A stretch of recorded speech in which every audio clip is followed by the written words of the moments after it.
Would you like to own shares in a high-quality business? Want to own stock in a technology company that's highly exposed to major growth themes like 5G? Want to collect market-smashing passive dividend income while you own those shares? Then you have to check out today's video. He is a best-selling author.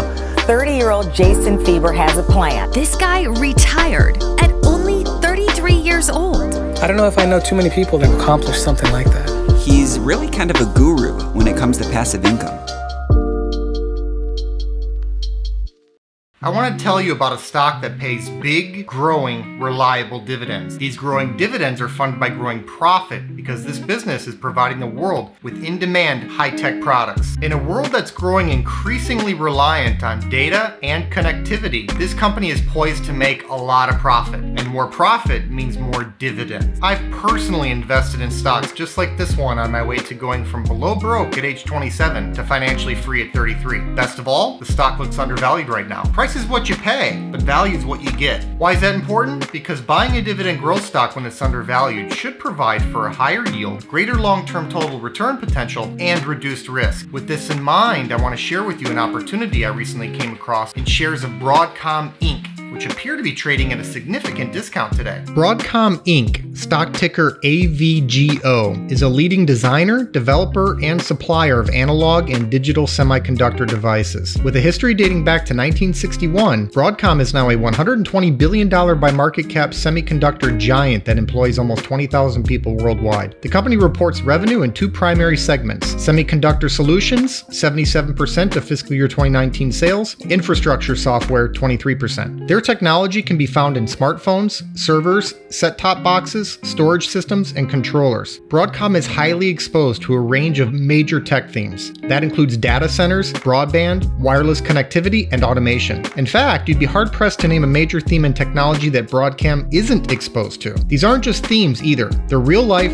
large-scale changes in the way our society will function. Investing in Broadcom is investing in the future of the internet. It's investing in the future of work and communication. That bodes well for Broadcom, its shareholders, and the company's ability to pay a growing dividend. The company has already increased its dividend for 10 consecutive years, and with a blistering 5-year dividend growth rate of 55.5%, shareholders have had plenty to cheer for. I think there's plenty more dividend growth to come, although the rate of dividend growth will probably meaningfully slow down. The payout ratio at 62.1% is reasonable if slightly high. This is based on trailing 12 months adjusted earnings per share. That's not extremely high, but a lot of the prior dividend growth came from aggressive expansion of the payout ratio. With the payout ratio now expanded, future dividend growth will largely rely on underlying EPS growth. However, even with slowing dividend growth, this is still a great dividend story. The stock yields 4.2% right now, which is more than twice as high as the broader market. That's also 200 basis points higher than the stock's own 5-year average yield. So even with slowing dividend growth, there's still a lot of income to be had here. Looking at business growth, Broadcom grew its revenue from $2.093 billion in fiscal year 2010 to $22.597 billion in fiscal year 2019. That's a compound annual growth rate of 30.26%. This is obviously phenomenal. However, much of this growth is the result of serial M&A activity. A series of large mergers and acquisitions built the Broadcom we see today. A recent example of this is the $18.9 billion acquisition of CA Technologies, which was one of the largest independent software companies in the world. Looking at bottom line growth on a per-share basis should give us a better idea of how this non-organic growth has been shaping up for the company, as well as whether or not it was accretive. Earnings per share advanced from $1.69 to $21.29 adjusted over this period, which is a compound annual growth rate of 32.51%. Now, I did use adjusted EPS for the most recent fiscal year due to the routine charges to GAAP earnings per share that have rendered GAAP numbers practically useless. But the company's free cash flow, which is ultimately what matters most, lines up well with adjusted EPS. That indicates to me that this is an accurate gauge of the company's profit. So not only did the company manage to use serial M&A activity to build itself into a technology juggernaut, but they did so in a way that actually prompted accretive growth. It's highly impressive. Looking forward, CFRA is projecting that Broadcom will compound its earnings per share at an annual rate of 9% over the next 3 years. This would clearly be a step down from the 30% plus growth the company has enjoyed in the past, but I believe this is a fair take on the current situation. Broadcom's size price has limited its ability to move the needle with acquisitions. Much of the future growth will be based on the organic potential of the company. That potential, though, is huge. CFRA notes growth drivers in routing platforms, custom cloud solutions, and RF content gains from 5G phone launches. Plus, there's more stable infrastructure spending. Broadcom has essentially positioned itself in every major tech motif that investors would want exposure to. It's a tech smorgasbord. There is the current uncertainty around COVID-19, which has possibly extended the smartphone upgrade cycle. But if anything, Broadcom stands to gain from new work-from-home trends. This 9% EPS growth forecast, which I think is fair-minded, would allow for like dividend growth. And when you're getting a 4% yield to start with, high single-digit dividend raises add up quickly.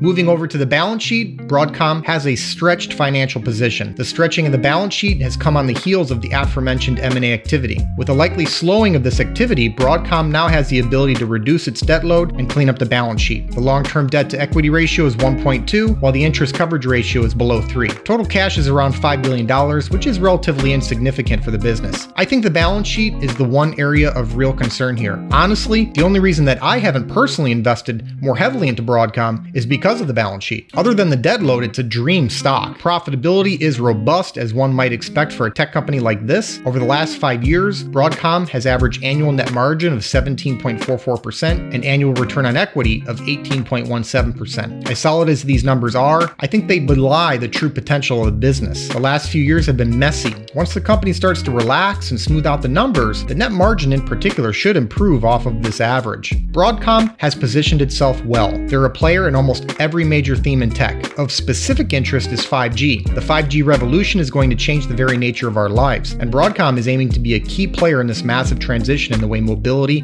communications, and wireless are all used. And with durable competitive advantages like scale, patents, IP, and technological expertise, Broadcom has the ability to protect the business while competing. Of course, there are risks to consider. Litigation, regulation, and competition are omnipresent risks in every industry. The stretched balance sheet limits their flexibility. There's also customer and product concentration. Approximately 25% of the company's revenue comes from Apple Inc. Moreover, almost 1/3 of the company's revenue is from the smartphone space. Demand for electronics is economically sensitive. Lastly, technology changes fast. If Broadcom isn't constantly innovating, they run the risk of falling behind. Even with these risks, the stock still looks like a very attractive long-term investment. The current valuation only adds to that attractiveness. Based on trailing 12 months adjusted EPS, the PE ratio is 14.66. That's obviously well below where the broader market is at. If you don't like using adjusted numbers, we can also look at straight cash flow. The price to cash flow ratio is 12.2 right now, and that's way off of the stock's own 3-year average cash flow multiple of 15.6. Also, the current yield, as shown earlier, is substantially higher than its own recent historical average. I valued shares using a dividend discount model analysis. I factored in a 10% discount rate and a long-term dividend growth rate of 7%. This dividend growth rate looks downright pessimistic when compared to the proven EPS and dividend growth from Broadcom over the last 5 to 10 years. However, growth has slowed of late as maturity and lack of further M&A activity have set in. The payout ratio has climbed, the balance sheet is stretched, and CFRA's forward-looking EPS growth forecast would portend high single-digit dividend growth in this range. I think 7% dividend growth is plenty when you're locking in a 4% plus yield. The dividend discount model analysis gives me a fair value